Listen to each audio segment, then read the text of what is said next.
Hey there everyone, this is Trigger Sad Gamer, and I'm back!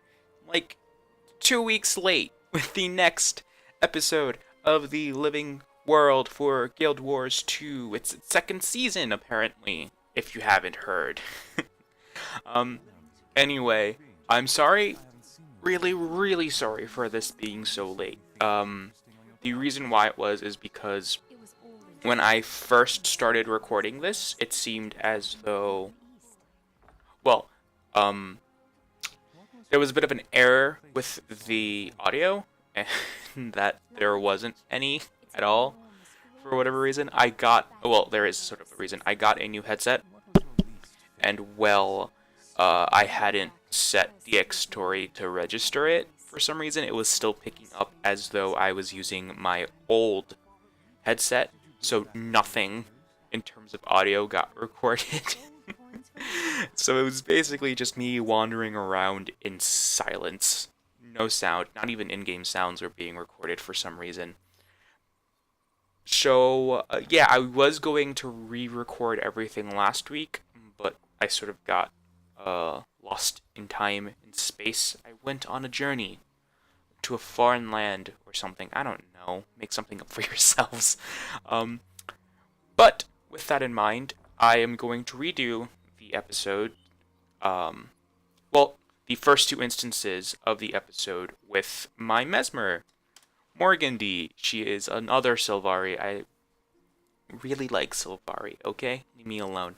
Um, so yeah, she hasn't touched any of the living world whatsoever. By the way, she also hasn't finished the personal story. Shh.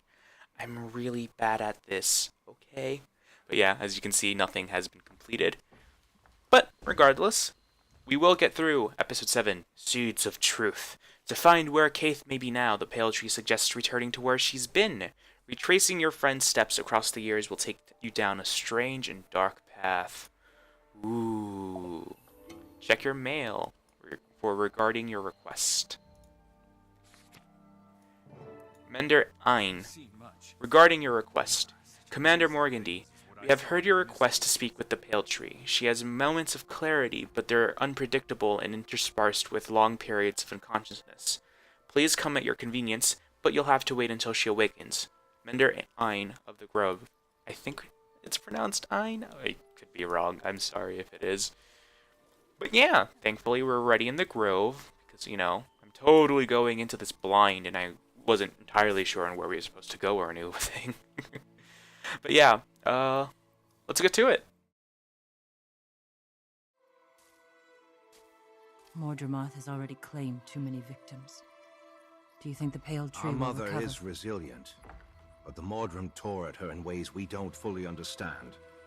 We know it affected her mind. She fades in and out of awareness, but she said she was able to protect the dream from the assault. But at what cost to herself? I didn't notice that the first time around.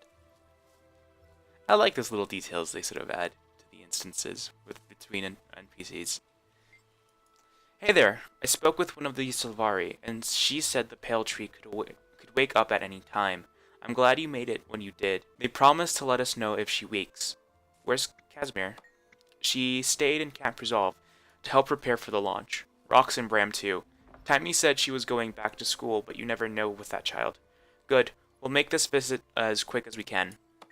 Are you excited to tell the Pale Tree what you know about the egg? I am. She can perhaps help us find Kaith. Let's hope so. I can tell you want to find her as quickly as possible. Is something on your mind, Jory? You've been quiet. I guess I just don't understand why this egg is so important. How is an egg going to help us take down Mordramoth? The pact is about ready to leave without us. I know killing Mordramoth means a lot to you. It killed my sister. I have to ask you to trust me. Mordramoth is one battle in a greater war. And you're certain this egg will help us, to win this war? Okay, boss. I'm with you. I need your support, Jory. Your friendship. Thank you. Someone's coming. Good news, hopefully. Friend, she's aware now, but we can never predict for how long. Follow me, please. Elevator ride.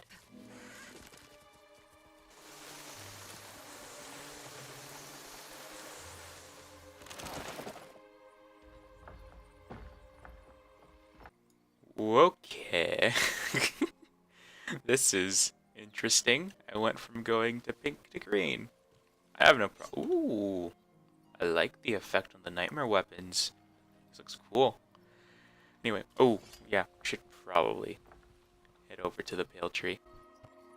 Mother, I've brought the Pact Commander who asked to see you. Good. I was hoping to see you soon. The vision.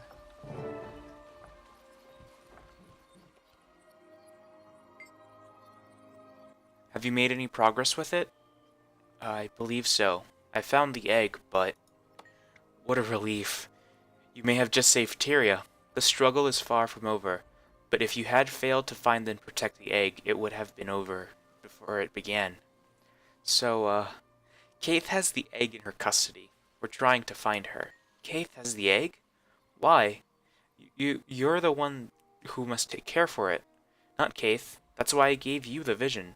I know, but for some reason I don't understand. She just ran off with it. Oh, well, you must find her. I can help, but my powers in this regard are limited. What can we do?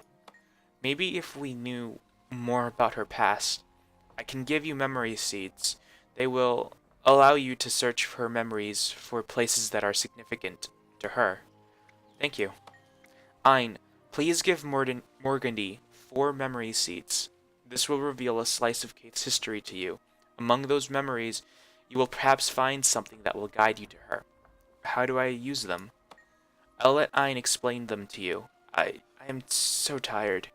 She has all the knowledge you need. Ein, if you please. Thank you very much. Use the first seed, here in the grove. It's where Kaith's roots are. Ask me if you have any other questions about them. Keep the memory seeds in a safe, dry place. They will sprout when you choose the right spot to use them. These are precious, Mother. Are you sure you want to give me 4? I am sure. There is nothing more important than this mission. You must find the egg and see to its security. I never used one. What do I do? The seeds are magically attuned to read your intent. If you think about Kaith, then your intuition will guide you to a place that was important to Kaith. Once you find the right spot, plant a seed. What will happen when I do? You'll view one of Kaith's memories through her eyes. You will feel in control, but you will be Kaith. Important events will play out as they did in the days gone by. Where did these seeds come from? They come from our mother. They're highly magical and can be guided by your will to show you memories rooted in a particular location. But you must focus on your target. And they allow me to see the others' memories? Events leave impressions in the magic around us. More emotional ones can linger a long time. The seeds guide you to them. Do they work with anyone's memories? No, only Sylvari. They're tied to dream magic. Well, beyond my understanding. Thank you, Mother, and thank you, Ein. I won't waste this gift. Okay. So how was this? Oh yeah, I remember.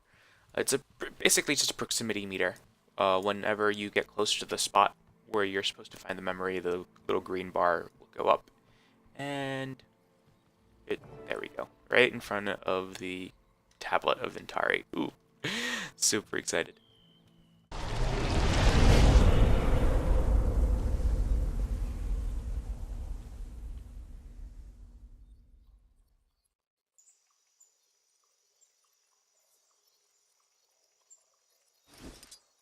Oh, please, Traherne. Don't tell me you're up here contemplating the words of a long-dead centaur. I know what you think of Ventari's tablet, but I find wisdom in it.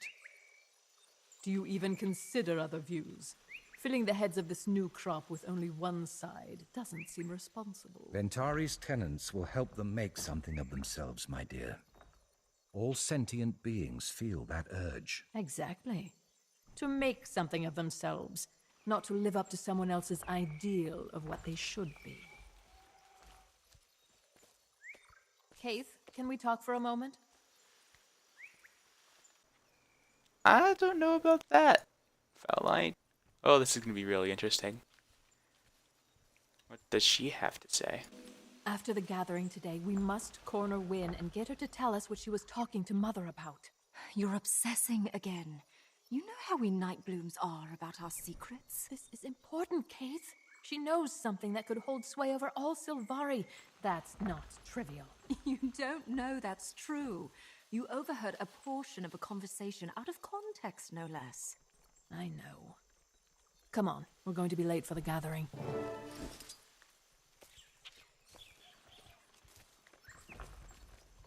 Yeah, there's so much happening in this instance. You have no idea. Well, you probably do. This thing's like 2 weeks old, so chances are a lot of you guys have already played it. But yeah, oh my god.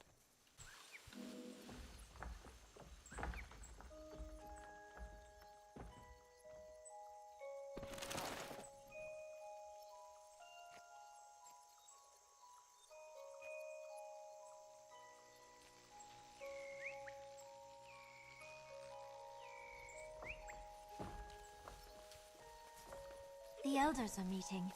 What do you suppose they're going to talk about? I imagine they're as surprised as we are that we awoke. Do you suppose they want us gone?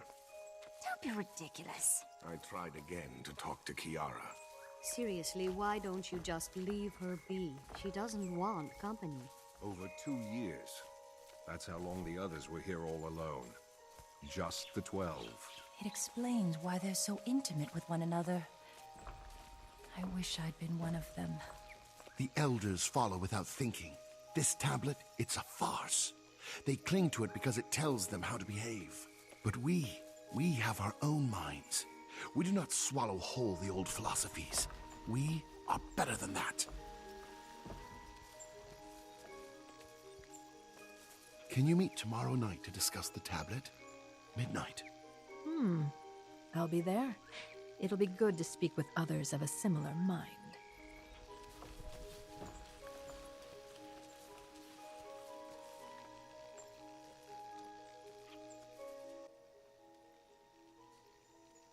Okay, so a lot just got explained.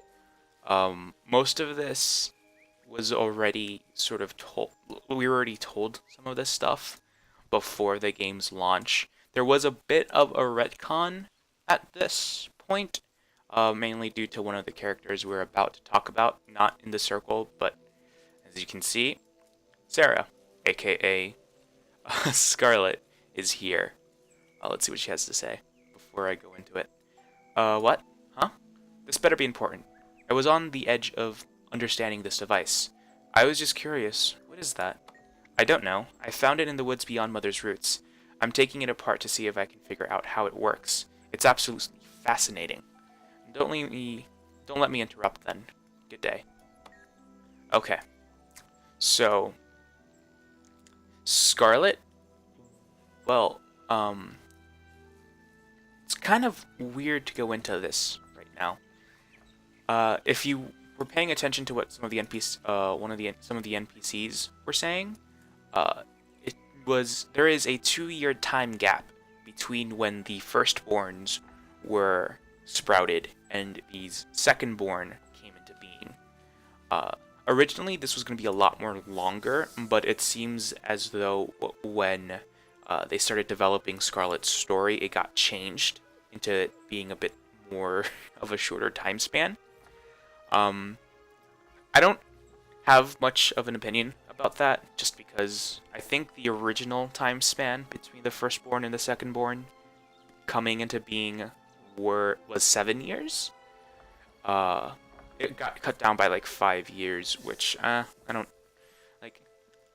I guess 2 years is enough of a time span for all the first years to get really close to one another. It kind of muddies a bit of the sort of exploration aspects of it, since I believe Kaith and Fraulein during this time span actually went out on their own and explored Tyria for themselves. But I'm not entirely sure if 2 years would have been enough for them to really grow into the relationship that they have now at this point in Kate's life. But then again, I don't. I guess love is love. But yeah, we were sort of given a bit more insight of how Scarlet was before she went crazy. But we also saw another important NPC, Kadrin. Kadrin, let's just see what he has to say. Some of us are meeting tomorrow evening to discuss the tenets of Ventari's tablet. They don't resonate with all of us. You are welcome to attend. Fowline has said she'll be there. What do you have against the tenets? I've only been awake for a few months, but I can already tell that the tenets don't cover all facets of the vast nature of life. They are too idealistic. So, just ignore them if you don't like them. How can we? Traherne and some of the other elders, even our own mother, force them down our throats every day. No one will listen to our counter-arguments. They expect us to just follow in step. The blossom is brother to the weed, a tenet that seems to apply here. Okay. Kadrin is the founder of the Nightmare Court. Fowline may be the leader, but when Kadrin was originally setting up the court, he appointed Fowline the position. Originally, well, not originally. Kadrin just never really intended on being a leader, as much as he just wanted to start a revolution. So he ignited sort of the spark that was the nightmare, but it was sort of given to Fowline to sort of grow and into what it is now. I do find it really interesting, because right now, within the Sylvari culture itself, there are basically 3 different types of Sylvari. There are the regular Sylvari that follow the tenets of Ventari's tablet, and who are very open and honest with not completely honest with one another, but they allow themselves to sort of take in the dream and connect themselves to other Sylvari. There are the Soundless, which I believe continue to follow some aspects of Ventari's tablet, but they don't want to embrace the dream or allow themselves to connect to other Sylvari. And then there is Kadrin and Fowline and the Nightmare Court, which are basically the opposite of the Soundless, in that they do want to embrace the connectivity that Sylvari have with one another, but they want to renounce Ventari's tablet. Like, as Kadrin just said, it's a very limited in scope of what the tablet sort of tells the Sylvari on how to live their lives. I mean, there are different ways to live, but since it's so set in stone within the culture, not many Sylvari who don't really want to follow what it says or what it teaches, they don't get any breathing room. And it's very interesting how Kaith responds to this by quoting the tablet itself. It sort of gives this idea that during this time period, Kaith was very much a strong believer in what the tablet has to say. And the fact that she sort of counters Kadrin's argument by quoting it sort of emphasizes and to a certain and basically shows that he's kind of right. A lot of the Firstborns are very adamant in teaching these things, and it's obvious that Kaith's one of these Sylvari. But anyway, it's time to get to the really juicy part of this, which is a meeting between not all of the Firstborn, but a good amount. Thank you all for coming. We're here to discuss our newly awakened and how we can best assist them. You say assist, but you mean mold. You want to make them all into your version of good little Sylvari. No.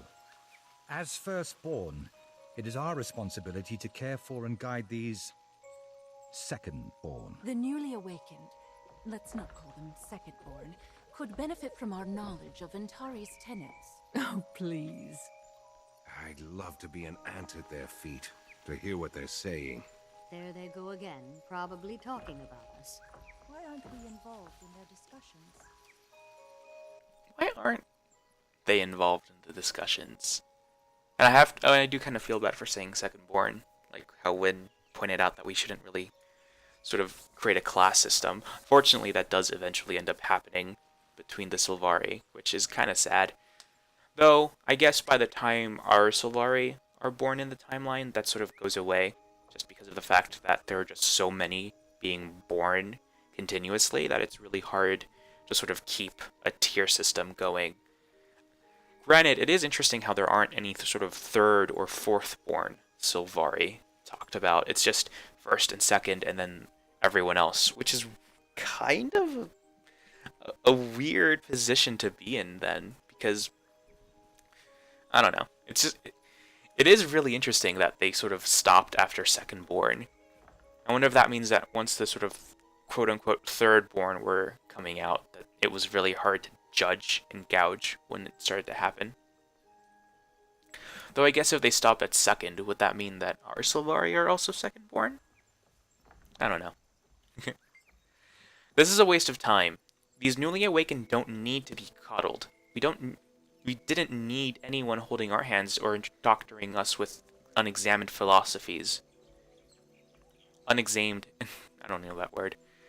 But they're not us. Maybe Win is right. Maybe we should...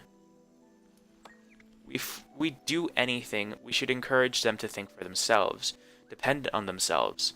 Besides, Win can't be trusted. She keeps secrets from us. That is true. She does seem to be hiding something. If Win knows something of importance, she will tell us. But let's not change the subject, please. We're discussing the Secondborn. Are we officially calling them Secondborn, then? That's a terrible name for them, Traherne. And thus, we make official the chasm between them and us. We're all just Sylvari. I want to hear what the others have to say before we adjourn. This is a trap. If you say we did awaken first, though, you will completely end the discussion, and the next phase of the instance will go in. Which kind of sucked the first time I did it, because I ended up having to go back in with a second character to do it, and because of that, I only recorded that portion.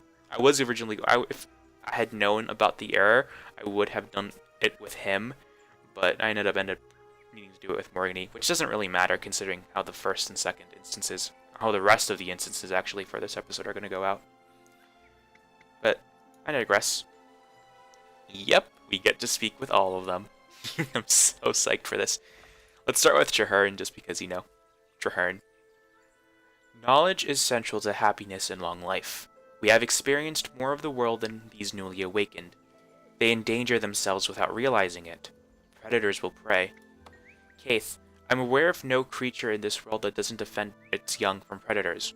Perhaps not always successfully, but often to the point of their own death. Are we creatures? Do we know that for sure? I am the thinking, feeling being, as are you. There's never been a race like ours. We're unique, undoubtedly formed to do great things, but we're also vulnerable. You think too much, Traherne. The ability to think is the prelude to free will. We are young, and there are many dangers out there.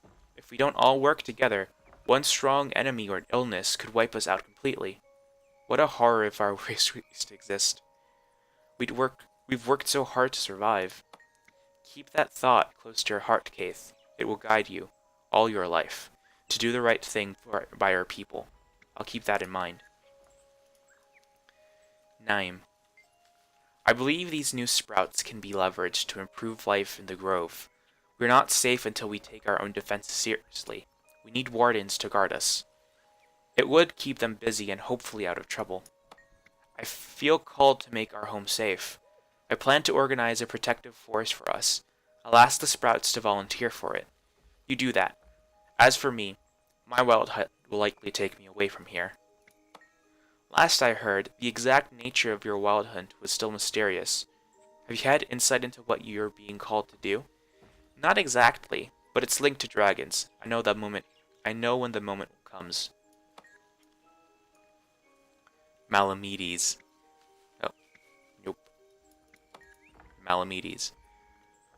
We went so long without losing one of our own, but 3 of our newly awakened have been killed already. This is unacceptable. This is life, Malamedes. At least now we know we can die. I worry about Rhiannoch. He's going so far from home. What if he never returns? Many will leave the Grove before all is said and done. not stop them. Okay.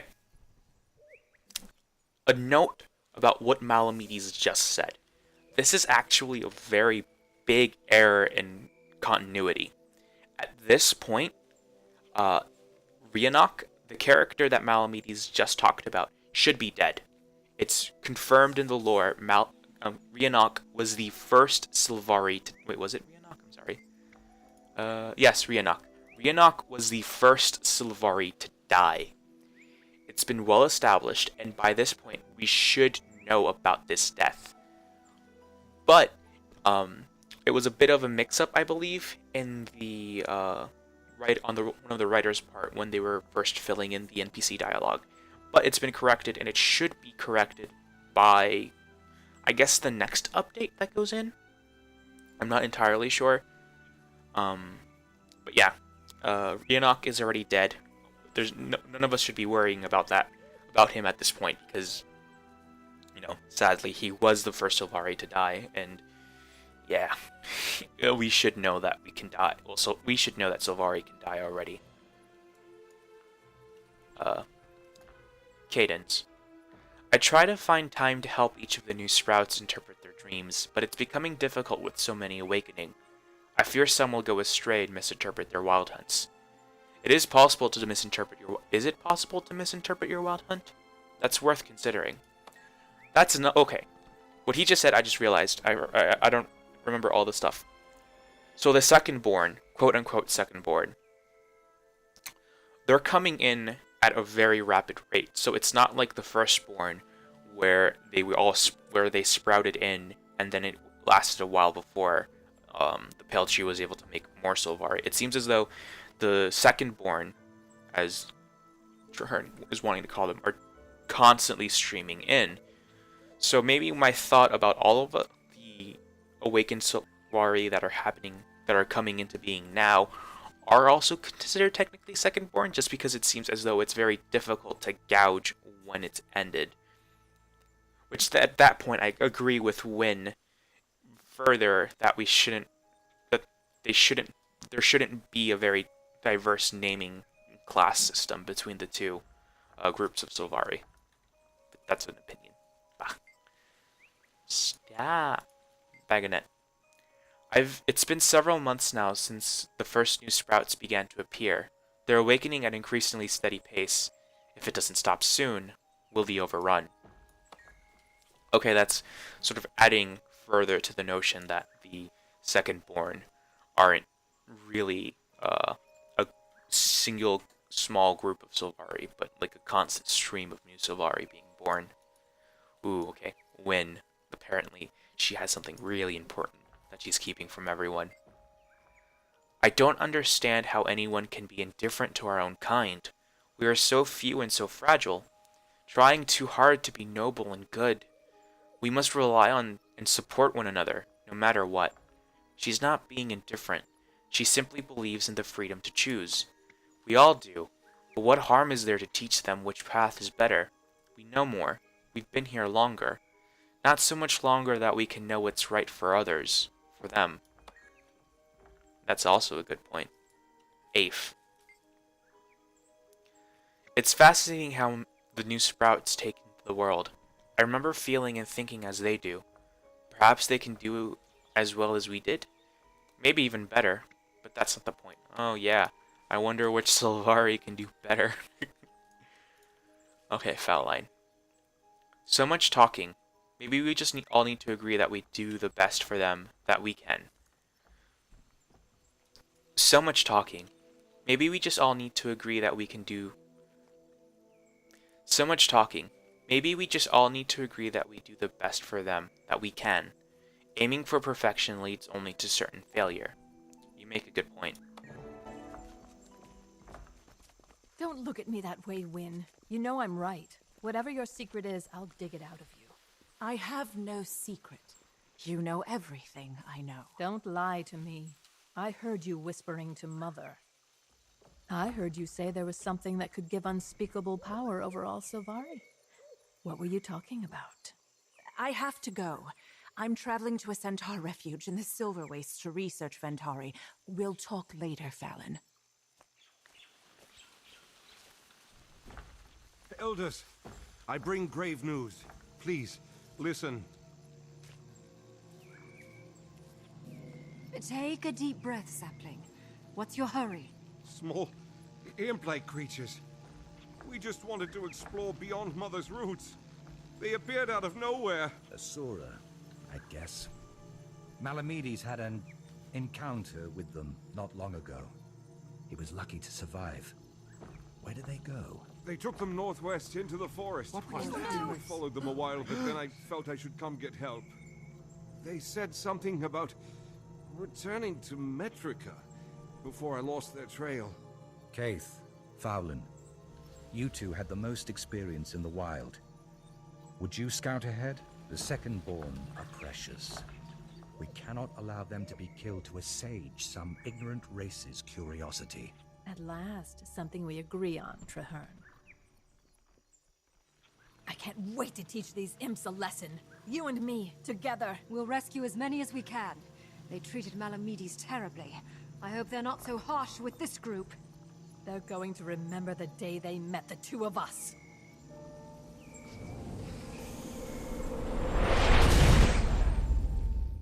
Follow up with Marjorie. So much just happened right here. Okay. What happened? What did you see? I was Kaith in my race's early years. I saw Fowline and Traherne. The leader of the Nightmare Court?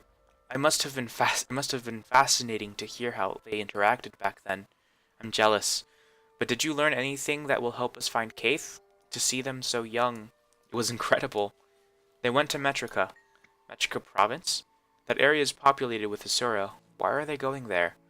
They were tracking some imps. They had kidnapped a group of Secondborn. Imps?